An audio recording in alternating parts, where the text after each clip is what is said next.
10장입니다.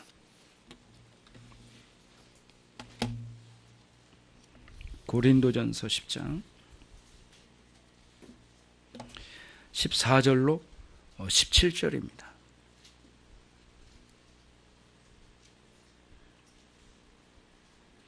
제가 읽겠습니다. 잘 들어보십시오.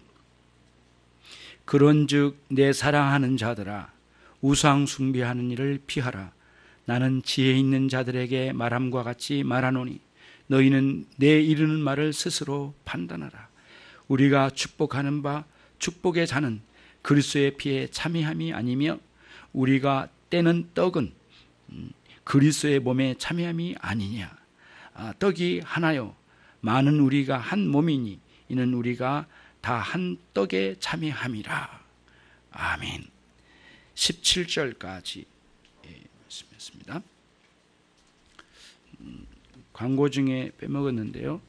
7월 달부터 새롭게 시작하는 성경 읽기표가 저기 헌금함 위에 있습니다. 그래서 구역공과하고 두 개를 꼭 오늘 가지고 가시길 바라고요. 구역공과나 이걸 안 가지고 가시면 안 됩니다. 오늘. 그래서 여러분 구역장님들이 좀 치밀하게 좀 챙겨 주셨으면 합니다. 오늘은 그 맥주 감사주일이기도 하고 성찬식이 있기에 오늘은 성찬 관련 말씀을 전하고자 합니다. 그동안에 진행됐던 산상설교는 다음 주에 또 이어서 이제 하도록 그렇게 하겠습니다. 여러분 오늘 말씀을 이제 우리가 같이 들었는데요. 본문 말씀이 좀 이해가 되기 위해서는 배경을 좀 설명을 드려야 될 것 같습니다. 여러분 이 10장의 말씀은 고린도전서 8장을 시작으로 해서 그 배경의 말씀은 우상 숭배의 제물을 먹느냐 마느냐의 문제를 가지고 시작됐습니다. 고린도 교회에 새로운 신자들이 들어오면서 성도들이 우상 숭배에 올라갔던 고기를 부축간에서 사다 먹으면서 먹어야 될까 말아야 될까라고 하는 문제를 가지고 논쟁이 심하게 일어났습니다. 어떤 사람은 고기 자체에 문제가 없기 때문에 먹어도 되지 않겠느냐, 어떤 사람은 아니다, 우상 숭배한 이 고기를 먹어서는 안 된다, 이렇게 논쟁이 많이 있었죠. 그에 대한 바울 사도의 답변은 정확하게 이겁니다. 우상의 제물 자체에는 어떤 큰 문제가 없다. 그 자체를 먹는 자체보다는 사실은 우상 제물을 먹는 사람의 마음에 우상 숭배의 마음이 도사리고 있는 것이 문제로다, 이렇게 이야기하고, 그 다음 우상 숭배의 제물을 할 수만 있으면 먹지 않고 삼가하는 것이 좋겠지만 먹을 수밖에 없는 상황 속에 우리가 배고픔으로 먹은다 한들 문제가 되지는 않는다라고 하는 거죠. 문제는 우상 숭배의 제물을 먹느냐 먹지 않느냐의 문제라기보다는 너희들 마음에 우상 숭배의 마음이 있느냐, 또 넓게 말하면 세상을 사랑하는 마음이 도사리고 있지 않느냐, 이 문제를 중시하라라고 이야기하고, 그러면서 할 수만 있다면 너희들 주변에 새로운 신자, 다시 말하면 처음 주님을 영접하고 믿으려고 하는 믿음이 연약한 성도들이 있지 않겠는가. 그런 믿음이 연약한 성도들이 있다면 삼가 조심하여 경건하게 자기의 행실을 잘 챙겨가라고 조언을 했습니다. 그런 내용들로 쭉 이어서 이렇게 오다가요, 오늘 10장으로 이제 접어들게 된 겁니다. 그러면 저는 이제 여러분에게 꼭 말씀드리고 싶은 게 이겁니다. 기독교 신앙은 무엇을 하지 말고 이것도 하지 말고 저것도 하지 말고 삼가하는 것이 기독교 신앙이라고 생각하는 것은 상당히 부족하고 잘못된 생각이라고 하는 것이에요. 결국에는 기독교 신앙은 무엇을 하지 말고의 멈춤이 아니라 무엇인가를 하는 거죠. 예, 그것에 있습니다. 그러니까 우리는 무엇인가 하지만은 금지 사항에 매몰된 기독교 신앙이 아니라 우리는 하나님을 사랑하고 그분을 섬기는 적극적인 삶으로 나가는 것이 기독교 신앙의 중심에 들어와야 한다라고 하는 것이에요.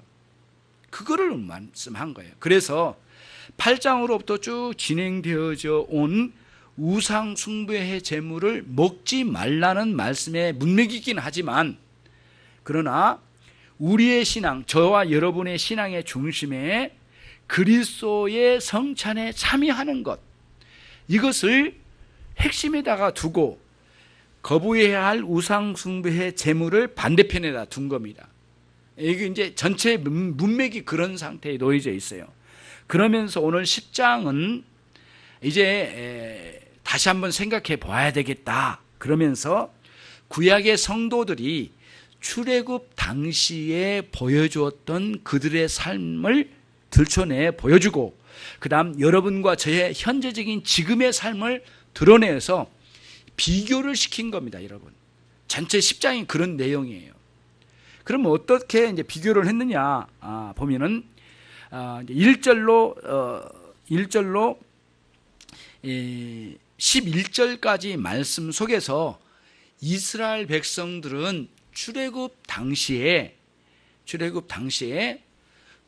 낮에는 구름 기둥, 밤에는 불 기둥으로 인도해 주신 하나님의 인도를 크게 받았습니다.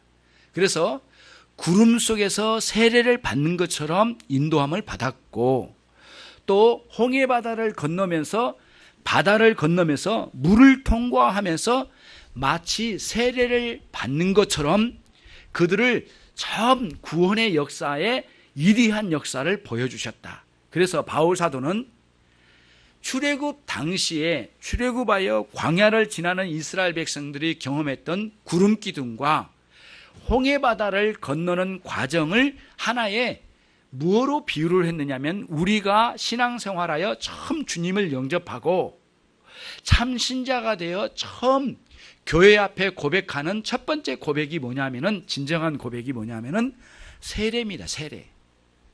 그래서 목회자의 세례 의식과 그리고 우리가 이미 소유한 세례, 다시 말하면 그리스도와 함께 십자가에 죽고 그리스도와 함께 무덤에서 다시 살아나는 그러한 거듭나서 그리스도와 완전한 연합을 이루어서 처음 신앙생활을 시작할 때, 그것을 우리는 세례라고 합니다. 그런 세례의 진정한 영적인 의미를 교회 앞에서 목회자로 하여금 세례를 받아 세례 의식을 가지고 교회 앞에 세례자로서 예수님을 내 인생에 모시고 나는 예수님과 함께 살고 영원히 예수님과 함께 살게 된 것을 하나님께 고백하고 또 교회 앞에 선포하는 의미로 세례식을 받는 거죠. 우리는 이런 식으로 세례식을 받지만 이스라엘 백성들의 민족적인 구원의 역사를 통째로 그들을 구원하여 이끌어내실 때에 전 백성들이 구름 기둥 아래 있고, 그리고 전 백성들이 바다를 통과했는데 그거는 마치 우리가 세례를 받는 것과 동일하다라고 이렇게 하나의 이제 그 비유의 말씀으로 설정해 놓고 우리의 삶과 비교를 시킨 겁니다. 그리고 이스라엘 백성들이 광야의 40년 그 과정 전체의 삶을 우리의 신앙생활과 비교를 해서 오늘 여기서 우리에게 경각심을 불러일으켜서 여러분과 저의 삶에 세례를 받아 살고 또 이후의 삶을 쭉 살아가는 과정에 경계심을 갖도록, 신앙의 바른 경계심을 갖도록 우리에게 가르쳐준 내용입니다. 그리고는 거기에 멈추지 않았어요.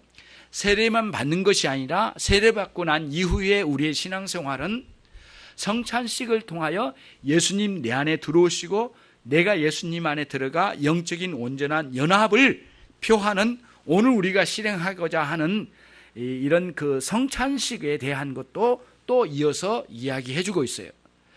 이스라엘 백성들은 광야에 들어가서 메추라기와 만나를 먹음으로 자신들의 그 음식으로 대체해서 하나님 주신 것을 먹었고, 또 물이 없을 때 반석에 물을 나게 하셔서 그들로 하여금 물을 먹고 마셔 이 갈증을 해소하면서 살 수 있도록 하셨다는 것이죠. 그래서 광야에서 반석을 터뜨려 물을 마시게 하시고, 그리고 메추라기와 만나를 내려서 먹게 하시는 하나님의 신비로운 역사를 광야에서 보여주신 것처럼, 오늘 또 우리의 신앙생활의 광야 길 속에 우리에게 예수님의 피와 살을 이렇게 기념적으로 실행하여 우리가 함께 동참해서 이 성찬에 참여해서 경험하는 것처럼, 동일한 광야의 백성들이 경험하여 신비로운 삶을 살았던 것처럼 우리 또한 은혜로운 삶을 살아가는 과정에 세례와 성찬을 통하여 이끌어 주신다는 거죠. 그러니까 두 가지의 삶을 이렇게 대치시켜서 비교시켜 준 거예요. 그러면서 이스라엘 백성들의 삶의 부끄러운 모습도 들춰내고, 우리가 경각심을 가지고 이 세상을 이기며 살아야 할 수많은 세상의 유혹에 대항하여 어떻게 대처해야 될지, 이것을 우리에게 가르쳐주고 있는 내용이에요. 전체 흐름은 그겁니다. 그러면서 이제 여러분 말씀을 한번 보시면 6절로 11절 말씀 속에 이스라엘 백성들이 그렇게 세례를 받고 그런 방식으로 성찬에 참여하듯이 신비로운 예찬에 참여한, 신비로운 성찬에 참여했던 이스라엘 백성들이 어떻게 살았느냐.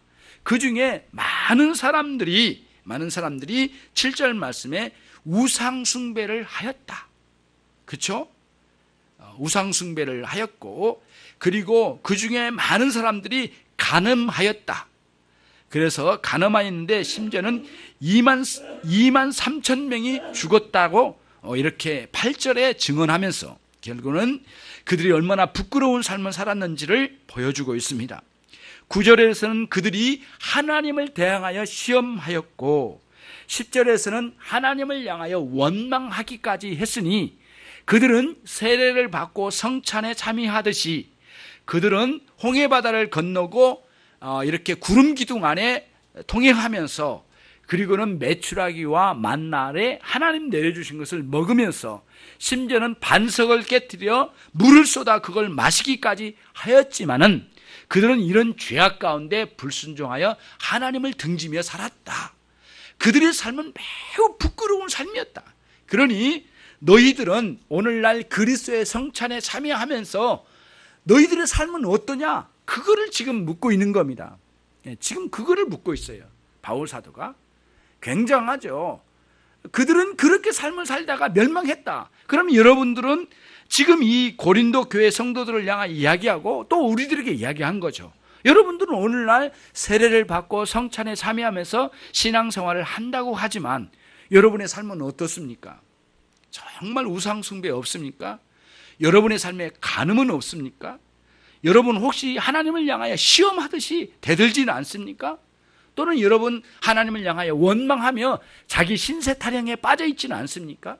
이것을 묻고 있습니다. 여러분에게 도전합니다. 여러분, 정말 여러분들은 심각하게 오늘 이 시간 성찬에 참여하면서 자신을 먼저 돌아봐야 할 줄 압니다. 부끄러운 것이 있다면 반드시 회개하여 돌이키시기를 바랍니다. 그것을 여러분들에게 촉구하는 말씀이 오늘 말씀이에요. 여러분, 정말 부끄러운 성도들이 얼마나 많은지 몰라요. 교회에 출석하고 예배에는 참여하지만 세상이라고 하는 우상에 깊이 빠져서 헤어나오지를 못하고 말이죠.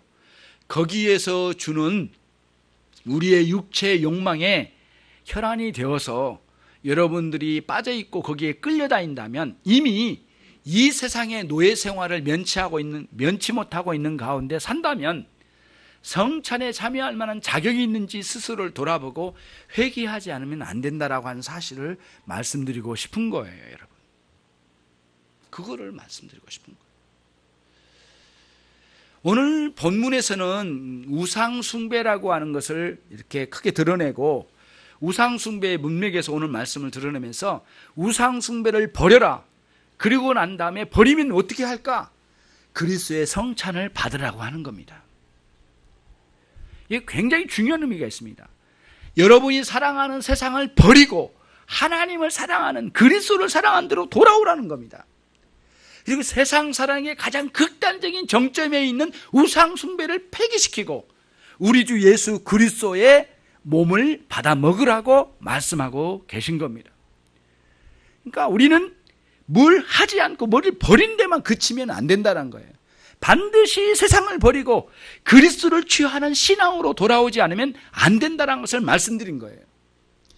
여러분이 한 주간 동안 살며 그동안 인생을 살아오며 또는 반년 동안 살아온 과정 속에서 정말 주님만 사랑하고 예수 그리스도를 내 인생에 받아들여서 마치 성찬식처럼 우리 주님의 몸을 모두 통째로 받아 먹으면서 그러면서도 세상을 끼웃거리고 세상을 사랑한다면 정말 혐오스러운 신앙생활이 아닐 수 없다는 사실을 강력하게 촉구한 말씀으로 돌아오라고 말씀해 준 거예요. 우상 숭배를 버리라는 거예요. 그리고는 광야에서 죽은 그 2만 3천 명의 그 비참한 그 음행하던 사람들이 얼마나 비참하게 죽어갔습니까? 예. 에돔 지역의 그 위에서 막 흘러내려오는 미인들이 미인계를 쌓아주고, 예, 거기를 이스라엘 사람들을 넘어뜨리려고 하는데 도저히 싸워서 이길 수가 없으니까 수많은 미인 여인들을 막 풀어가지고 그 이스라엘 백성들의 텐트 사이에 이렇게 유혹하는 여인들이 막 오게 만들고, 그때에 결혼했던 사람이나 하지 않은 사람들이나 많은 사람들이 2만 3천 명이 거기에 가담을 해가지고 동시에 음행해서 거기에 멸망하는 엄청난 사건이 있었습니다.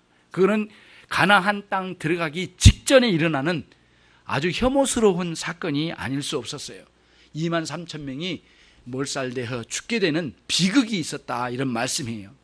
그런 삶을 살아야 되겠느냐라고 사도 바울이 오늘 고린도 교회 성도들에게 이야기하고 있는 겁니다. 고린도 교회 성도들에게 얼마나 지금 형편없는지, 이 형편이 아주 문제가 되는지를 여러분 아실 거예요. 우상 숭배해, 그 다음 서로가 이간질해가지고 분파에 빠져 있고요, 서로 잘난 체하고 바울파, 아볼로파, 게바파, 그리스도파 각종 파당에 빠져 있고 말이죠. 이런 상황에 놓여져 있는 비극적인 이 상황에 바울 사도가 오늘 여기서 이 말씀을 통하여 선언한 겁니다. 버리라고 하는 겁니다. 예. 파당을 짓는 것도 세상이고 우상 숭배한 것도 세상입니다. 그렇죠? 예. 그거를 여기서 이제 보여주는, 그걸 다 버리라고 하는 것이에요. 바울 사도가 그거를 여기 이야기해주고 있다, 이런 말씀입니다. 자, 그러면은 말씀의 전반부를 좀 말씀을 드렸으니까요, 조금 더 좀 더 이제 적용적으로 좀 말씀을 드리고자 합니다. 16절 말씀을 같이 함께 보시겠습니다. 16절 같이 읽겠습니다. 시작. 우리가 축복하는 바 축복의 잔은 그리스도의 피에 참여함이 아니며 우리가 떼는 떡은 그리스도의 몸에 참여함이 아니냐. 이제 그 의문문을 써서 강조한 겁니다. 설의법을 써서, 설의법을 써서 강조한 거죠. 질문으로 던지는 거예요. 답은 뻔한 거거든요. 이 설의법은 질문을 던질 때 질문을 받는 사람이 답을 알아요. 전하는 사람도 알고 듣는 사람도 아는 거예요. 예. 알면서도 이 질문을 던지는 거예요. 강하게 강조한 거죠. 대답을 하게 만드는 거예요. 대답을 하면서 부끄러움을 느끼게 하는 거죠. 대답을 하면서 회개한 마음으로 돌아가게 하는 거죠. 여기서 이야기하는 거예요. 우리가 받는 이 성찬이, 이 성찬식이, 성찬의 잔이 그리스도의 피에 참여하는 거 아니냐. 우리가 받는 이 떡이 그리스도의 몸에 참여하는 건 아니겠느냐. 그럼 뭐냐 우리가 도대체. 그러면은 이제 어떤 삶을 살아야 되겠느냐라고 하는 것이에요. 이 떡을 떼고 이 잔을 떼면서, 잔을 받으면서 어떤 삶을 살아야 되겠는가라고 하는 것을 말씀해주고 있는 것이죠. 자, 우리가 조금 이해하기 어려운 본문이 16절에 있습니다. 앞부분에 보시면 이런 거죠. 우리가 축복하는 바 축복의 잔은, 이렇게 되어 있습니다. 근데 원래 원어로 가면은 축복의 잔이라기보다는 감사와 찬양의 잔입니다. 우리가 어떻게 이 잔에다 축복을 합니까? 뭐 이 잔에다가 축복을 해야 축복을 빌어가지고 뭐 이렇게 복되게 만듭니까? 이게 미신적인 요소죠. 그런 의미가 아니에요. 그러니까 주님의 그 피와 살을 받을 때 우리가 이제 여기서는 축복이라고 했는데 원래 의미는 감사, 찬양, 감격 뭐 그런 의미의 내용입니다. 그래서 우리가 감격하여 받은 바 이 복된 잔 뭐 이런 의미로 좀 의미를 부과하자면은 그런 의미로 읽을 수가 있어요. 우리가 이 축복을 받을 때 말이죠. 예, 그런 거죠. 그거를 말한 거예요. 자, 그러면은 이 잔을 이제 우리가 받는 이 잔을 생각하고 다시 이 잔을 통해서 뭐를 또 봐야 되냐면은 우리가 우상 숭배의 그 재물을 먹는 것, 다시 말하면 우상 숭배에 빠졌던 옛 삶을 보고요. 또 하나가 잔이 있습니다. 여러분 기억나지 않습니까? 예, 잔하면 기억나잖아요. 옛날에 마셨잖아요. 마신 기억도 없으시다면 마신 기억이 나지 않습니까? 그러니까 옛날에 마셨던 그 잔 생각해 보는 거예요. 바울 사도가 여러분 세상 사랑을 통박을 할 때 항상 등장한 게 뭐냐면은 술 취함입니다. 술 취함. 그래서 사람들이 이제 신앙생활하면서 이렇게 물어요. 기독교 신앙에 술 먹지 말라는 말씀이 있습니까? 라고 하는 물음에 자기는 술을 못 끊고 있다는 사실을 고백하고 있는 거죠. 그리고 언제든지 마실 수 있지 않는가라고 이야기하는데 여러분 바울 사도가 전해주고 있는 술 취함의 문제는 이 세상 사랑의 정점에 도달한 것을 말해준 거예요. 여러분 그 아론의 아들이 넷이 있었잖아요. 근데 그 중에 두 아들이 불을 가지고 갔는데 원래 지정된 불이 아닌 불을 가지고 들어가다가 그 불길이 그 두 아들을 덮어버렸습니다. 불에 완전히 삼킨 바 돼서 그 자리에서 즉사해서 죽어버렸어요. 그런데 여러분 그 본문을 읽을 때 정확하게 읽으면 자세히 읽으면 그 뒤편으로 넘어가면 뭐가 나오냐면은 제사 집례에 관련하여 술 취하지 말라는 말씀이 나옵니다. 그래서 기본적으로 아론의 두 아들이 제사를 집례하려고 갔던 그 제사장이거든요. 그들도 제사를 집례하러 갈 때에 술 취한 상태에서 들어간 것이 분명해요. 하나님은 그래서 지정된 불을 가지고 들어가지를 못하고 술 취한 상태에서 아무 불이나 들고 들어가 버린 거죠. 비틀거리면서 불을 댕겨서 가지고 이제 제물에다 불을 댕겨서 이제 제사 집례를 시작해야 되는데 불을 가지고 가다가 이게 삼킨 바 돼버린 거예요. 하나님께서 거룩한 성전에 들어가는 제사장이 술 취해서 비틀거리면서 들어갈 때 가만두지 않으시고 그 자리에서 진멸시켜버린 거죠. 굉장히 무서운 그런 장면이 이제 모세오경에 나옵니다. 여러분 성경을 읽을 때 기록되어 있지 않는 의미를 찾을 때 굉장한 깊이 있는 의미를 이제 느낄 수가 있는 건데요. 아론이 두 아들이 죽고 난 이후에 아론이 거의 말을 하지 않습니다. 거의 입을 열지 않아요. 얼마나 괴롭고 하나님 아버지 앞에 뭐랄까요, 죄송스러운 마음과 괴로움, 두 아들이 불타 죽은 것과 함께 하나님의 거룩함을 드러내지 못한 그 완악함을 드러낸 자기 집안의 부끄러움을 동시에 온몸에 뒤집어 썼으니까 아론이 얼마나 부끄러웠겠습니까? 그래서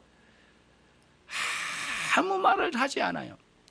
그리고는 다음에 제사 집례에 이렇게 아무 말 없이 들어가는 아론의 장면이 나옵니다. 얼마나 괴롭겠습니까? 다시 말씀드립니다. 여러분 그리스도의 피를 받는 이 잔을 받을 때에 우리는 무엇을 버렸느냐? 우상 숭배의 재물을 버렸고 세상 사랑의 표징이라고 할 수 있는 술잔을 버렸다는 거예요. 이런 그림으로 가져가는 거예요. 그럼 우리는 그걸 버리고 뭘 취했어요? 그리스도의 피를 취했어요. 그래서 오늘 우리는 함께 그리스도의 피를 함께 마시는 거예요. 그리고 그리스도께서 내 안에 들어오신, 그리스도께서 십자가에서 죽으신 사실을 더 많이 활짝 열어서 느끼고 경험하고 볼 수 있는 거죠. 그리고 우리가 함께 감사하고 감격하고 이 세상에 마귀의 자식으로 살면서 세상의 종로로 다던 그런 삶을 살던 우리의 인생을 모두 폐기시키고 돌아와서 술잔 그리고 그 우상숭배의 재물을 버렸던 우리의 삶은 이제는 다시는 그런 걸 돌아보지 아니하고 그리스도의 피를 받는 그런 사람이 되어야 되는 거죠. 그래서 부끄러운 모습으로 말로 이야기 묻지 마세요. 신앙생활 할 때 술을 마셔도 돼요? 안 돼요? 라고 묻지 마시고 반대로 가야 돼요. 어떤 물음이냐? 내가 오늘 그리스도의 피를, 내가 그리스도의 성찬을 받아도 됩니까? 받지 말아야 됩니까? 나의 부끄러움을 볼 때 말이죠. 이렇게 물어보는 게 신앙생활의 핵심으로 들어온 거죠. 그렇죠? 그러니까 신앙의 그 언저리에 있는 분들은 그렇게 질문할 거지만 우리는 주님 안으로 들어와서 내가 온전한 삶을 살지 못했기 때문에 너무 부끄러워요. 그래서 주님, 목사님, 집사님, 장로님, 내가 오늘 성찬을 받아도 될지 모르겠어요. 그런 질문으로 주님 앞에 오라는 그런 말씀인 것입니다. 무슨 의미인지 아시겠죠? 그래서 이제는 세상에서 뭘 금지하는 그런 수준이 아니라 주님의 피를 어떤 태도로 받느냐 받지 마느냐의 문제를 가지고 심각하게 자신을 돌아보는 사람들이 되라는 말씀이 오늘 본문의 말씀의 전체의 의미라고 생각할 수가 있는 것이죠. 사람들은 이 세상 사랑하면서 자기의 술잔을 들고 건배를 하면서 자기의 건강과 그 모임에 무엇을 위하여 하면서 이렇게 마실지 모르겠지만 그들은 세상 사랑에 가장 앞장서서 그런 일들을 감행할지 모르지만 사실은 그들은 술을 마시기보다는 세상을 마시는 세상 사랑의 표징으로 향락과 정욕에 사로잡힌 표징으로 그런 것들을 마시는데 앞장섰을 것입니다. 사실 우리들도 술 자체를 마시지는 않았지만 세상을 잔에 담아서 마시려고 하는 의도를 가지고 살았던 우리의 삶이 그리스도 밖에서 살았던 삶이었다는 사실을 잊지 마시고 부끄러운 옛삶을 회개하고 그리스도 안으로 들어와 이제는 그리스도의 피를 우리가 마시는 대로 들어와서 함께 그리스도께서 내 안에 들어오시고 내가 그리스도 안에 들어가는 온전한 그리스도와의 연합의 세계를 마음껏 누리고 싶어하는 신앙의 본질의 문제를 가지고 고뇌하는 여러분들이 되시기를 바랍니다. 예전에는 세상 사랑의 문제를 가지고 흐느적거렸지만은 이제는 주님을 어떻게 아름답게 사랑할까의 문제를 가지고 깊이 거룩한 고뇌에 들어가는 그런 신앙의 사람들이 되시라 이런 말씀이에요. 그러면서 그런 같은 고뇌를 가지고 함께 떡을 떼는 거예요. 그러면서 17절 말씀으로 돌아가는 거죠. 17절 말씀을 우리 같이 함께 읽도록 하겠습니다. 같이 읽습니다. 시작. 떡이 하나요 많은 우리가 한 몸이니 이는 우리가 다 한 떡에 참여합니다. 여기서는 떡이 하나였다는 거예요. 그러니까 무슨 뜻이냐면은 지금은 성도들이 한 군데 많이 모이고 이렇게 있지만은 예전에는 이 뭐랄까요, 바울 시대만 해도 교회가 가정교회 중심이거든요. 몇 가정이 모여서 함께 예배하고 좀 큰 집에 다락 같은 데 모여서 예배하고 그랬단 말이에요. 그런데 거기서 우리처럼 이제 뭐 이렇게 떡을 떼서 아예 이미 분리해서 우리가 이게 집어서 먹기 참 좋게 편리하게 만들었지만 예전에는 그렇게 하지 않았거든요. 한 떡이에요, 떡. 우즈베키스탄 가니까 식사하자고 그래요. 그래서 밖에 나갔더니 밥이 없더라고요. 밥 먹자기에는 밥이 없어요. 그래서 뭔가 기다렸더니 이런 테이블포를 쫙 깔고는 그 가장이 부엌에서 뭘 들고 오더라고요. 들고 오는데 뭘 이렇게 막 돌리면서 이렇게 들고 와요.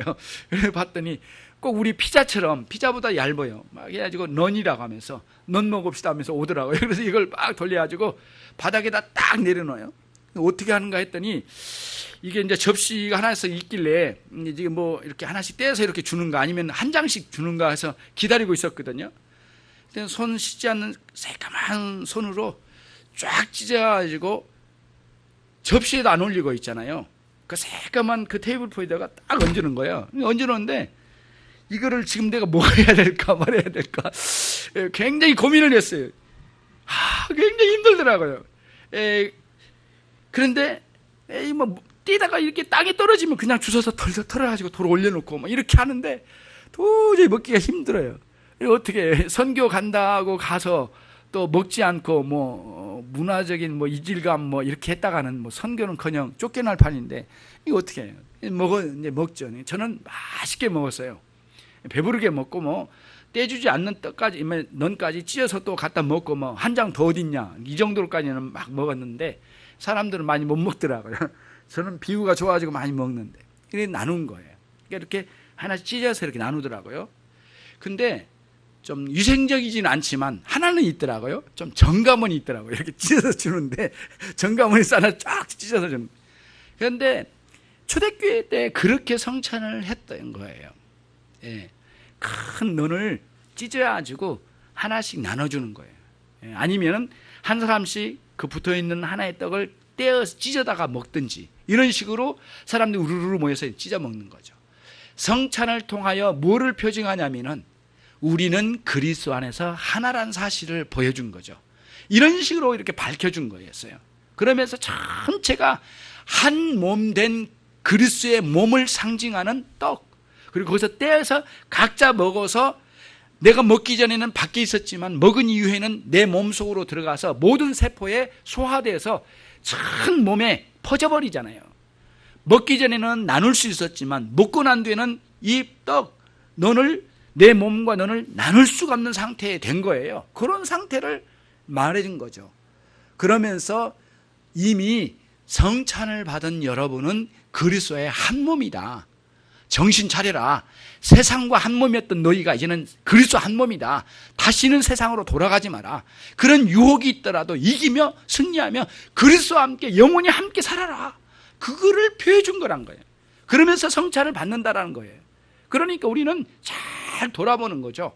오늘 이제 바울 사도가 고린도 교회 성도들에게 그거를 전해주고 싶었던 거예요. 그러니까 이제 이렇게 하지 말라는 거예요. 뭐랄까요? 찌질하게, 이 표현 안 좋은데요. 찌질하게 말이죠. 술 먹느냐 안 먹느냐, 우상 숭배 제물을 먹느냐 안 먹느냐, 이런 식의 논쟁은 이제 그만둬라.